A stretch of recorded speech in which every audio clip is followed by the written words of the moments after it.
I'm Nina Zeta, Director of Partnerships at Sidewalker Daily, and today I'm going to talk about a term that's buzzing around our industry, and it's nano influencers.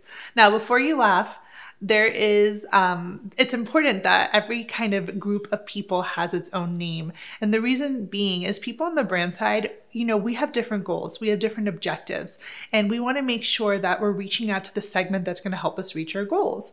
If you're new to our channel, the quick intro is that our agency, Sidewalker Daily, we work with brands mostly in travel, so either tourism boards or PR agencies, hotels. We also help influencers, content creators, creatives on building sustainable businesses. So we're on both sides of the field.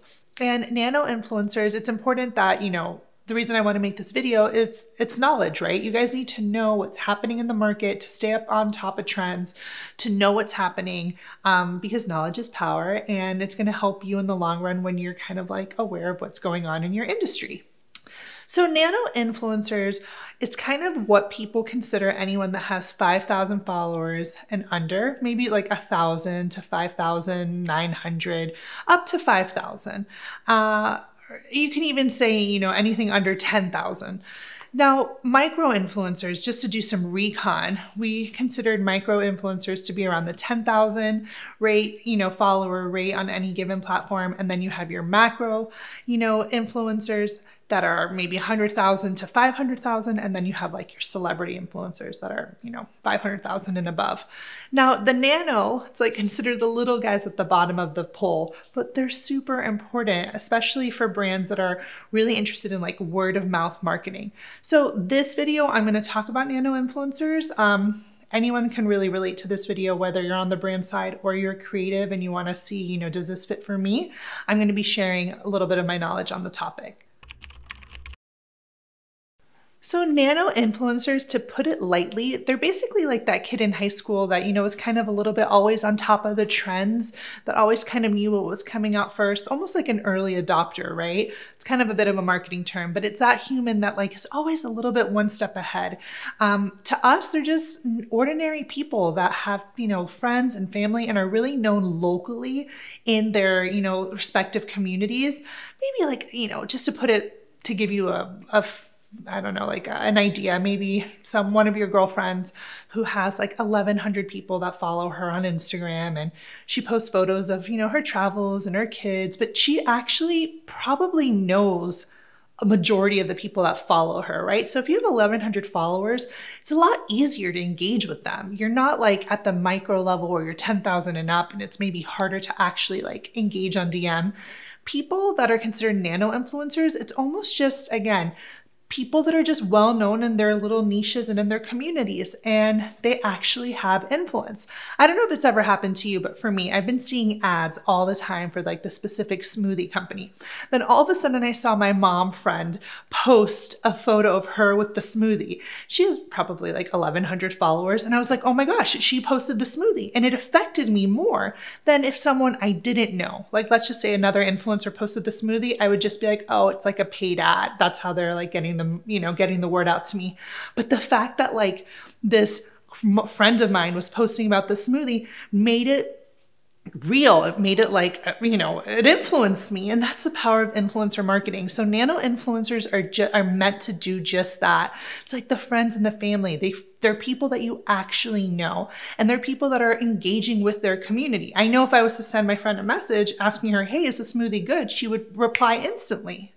Another example of a nano influencer, I was talking to my business partner, and she was telling me a case where her girlfriend, she's a young mom, and she has like, she loved this water bottle, and she was always like raving about this water bottle and posting about it and tagging them. She's not an influencer. I think she's like a lawyer. She has like, a normal job. And because she was always posting about it, the brand reached out to her and was like, hey, can we send you like more water bottles? Because she's like actually feels passionately connected to that water bottle, and people were buying it because she was posting it. So nano influencers, again, think of it as like that word of mouth marketing. It has so much power. When you hear your friends and family talking about a product, you're like 100 times more likely to probably purchase it. And in terms from like a marketing standpoint, In terms of your budget, before we used to just like think of your budget as a pie, right? Nano is like slicing it up to like the smallest degree. Before, maybe you would just give it to celebrity endorsement or running ads. You know, from the brand side, working with nano influencers is going to be a lot more of a headache. It's going to be a lot more harder because there's so many more people to work with. But in terms of its effectiveness, it's really just targeting well-known people and communities. Now, the benefits of working with a nano influencer. Now, this is from the brand side.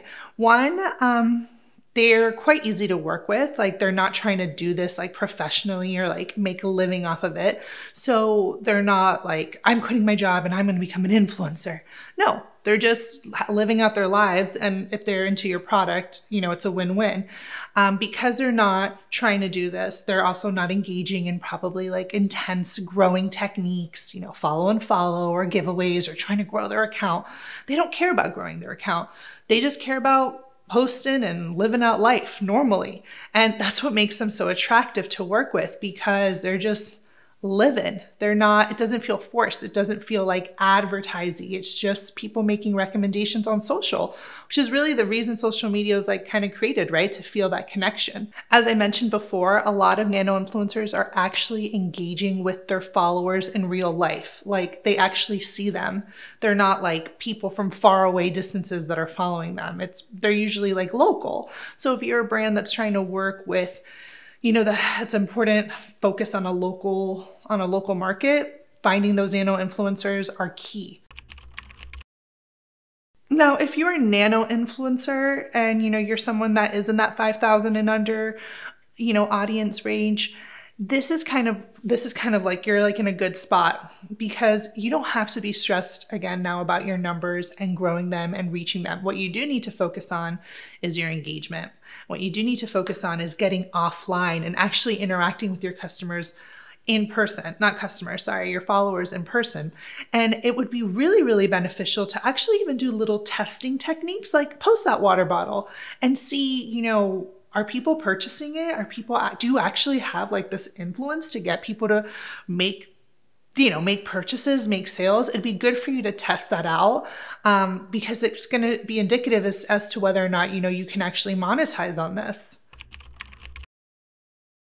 I think for nano influencers, it's really important that you stay authentic. You know, you're not just taking on brands just to do it. You know, again, the reason people trust you is because you only promote what you actually use. So don't take the slippery slope of just trying to like, you know, get greedy and trying to get more partnerships.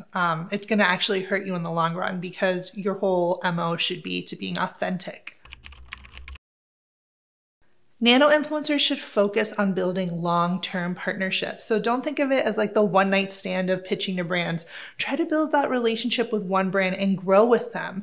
You know, it starts off small and then you can take it step by step and kind of see where it leads, rather than, you know, just a one-time deal and being over with. Who knows? Maybe you could be in a campaign for them. So maybe you could do a commercial. Maybe you know, whatever that path may lead to.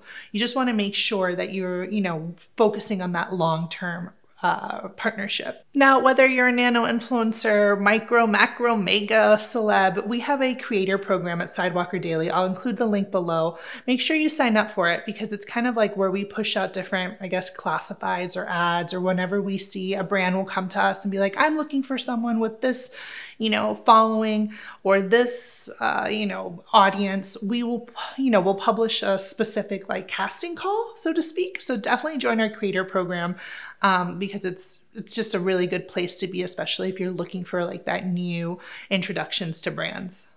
I hope you guys enjoyed this video on nano influencers and found it interesting. I personally love learning about the market, learning about our industry. I hope you guys do too. If you like these type of videos, make sure you like this video, subscribe to our channel. Fuel My Fire lets me know that, you know, you like these type of videos, and I'll keep them coming out. And I will see you in the next video.